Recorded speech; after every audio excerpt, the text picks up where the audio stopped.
પર ટીએમસીના સાંસદ યુસુફ પઠાણે કબજો કર્યાનો આક્ષેપ। કોર્પોરેશનના પ્લોટ પર ટીએમસીના સાંસદ યુસુફ પઠાણે કબજો કર્યાનો આક્ષેપ। બીજેપીના પૂર્વ કોર્પોરેટર વિજય પવારે લગાવ્યા આરોપ। સમગ્ર મામલે વિજય પવારનું નિવેદન। કોર્પોરેશને યુસુફને જમીન આપવાનો ઠરાવ કર્યો, પણ રાજ્ય સરકારે નામંજૂર કર્યો હતો। નામંજૂર કર્યા બાદ પણ યુસુફે પ્લોટ પર દિવાલ અને તબેલો બાંધી દીધો। તાંદલજામાં તેના ઘરના બાજુના પ્લોટ પર દબાણ કરી દીધા હોવાનો આક્ષેપ। યુસુફ પઠાણે 2012માં જમીન વેચાણે લેવાની માંગણી કરી હતી। પાલિકાની સામાન્ય સભામાં સર્વાનુમતે આ દરખાસ્ત મંજૂર પણ કરાઈ હતી। પ્રતિ ચોરસ મીટર 57,270ના પ્રીમિયમથી 978 ચોરસ મીટર જમીન ફાળવવામાં આવી હતી। 2014માં શહેરી વિકાસ મંત્રાલય દ્વારા દરખાસ્ત કરવામાં આવી હતી, નામંજૂર। ભાજપના પૂર્વ કાઉન્સિલર વિજય પવારે કોર્પોરેશનનો પ્લોટ પાછો લેવા કરી માંગ।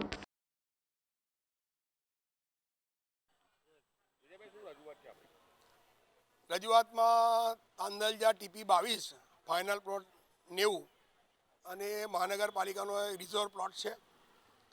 એ પ્લોટની બાજુમાં 91 નંબરનો ફાઇનલ પ્લોટ છે, જેમાં આપણા ભારતીય ક્રિકેટર યુસુફભાઈ પઠાણ એમનું નિવાસસ્થાન છે અને હાલના એ સાંસદ છે બંગાળના। હવે યુસુફભાઈ પઠાણનું જે મકાન છે એને આખું એ 90 નંબરનો પ્લોટ એની અંદર આવી જાય છે। હવે જે તે સમયે 2012ની અંદર યુસુફભાઈ પઠાણ દ્વારા એની વેચાણમાં માગણી કરેલી મહાનગરપાલિકા પાસે। મહાનગરપાલિકાએ દરખાસ્ત બી પાસ કરેલી। સામાન્ય સભામાં દરખાસ્ત પાસ થઈને એની કિંમત નક્કી કરવામાં આવેલી કે લગભગ 57,200ની સમથિંગ એની કિંમત નક્કી કરેલી હતી। 978 ચોરસ મીટરની જગા છે। એ જગાની રાજ્ય સરકાર પાસેથી મહાનગરપાલિકાએ પરમિશન માગી કે ભાઈ આ અમે જવા આપવા માગીએ છીએ। શહેરી વિકાસ મંત્રાલય તરફથી એક લેટર આવ્યો કે ભાઈ આ જગા અપાય નહીં અને તમારી દરખાસ્ત નામંજૂર કરવામાં આવે છે।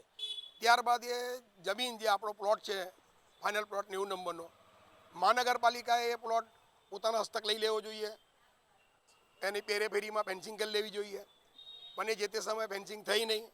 આજે કમ્પાઉન્ડ વોલ થઈ ગઈ મોટી। એ પ્લોટ કોની પાસે છે એ કોઈ જાણી ના શકે। મારી સરકારને અને મહાનગરપાલિકાને એવી રજૂઆત લેખિતમાં કરેલી છે કમિશનરશ્રીને, સ્ટેન્ડિંગ કમિટી ચેરમેનને, કે આપણે સરકારી જમીન ઉપરના ગરીબોના ઝૂંપડા બી હટાવીને એમને બીજે ઠેકાને કે ત્યાં ઠેકાને મકાન આલીએ છીએ। બાકીની જમીન PPP ધોરણે બી ફાળવીએ છીએ, રોડ પરના લારી ગલ્લા ઉઠાવીએ છીએ। તો આ સરકારી જમીન આપણી પોતાની તે આપણે તાત્કાલિક અસરથી એ આપણા પોતાના તાબામાં લઈ લેવી જોઈએ, એ મારી એને રજૂઆત છે। Subscribe now and press the bell icon. Never miss an update.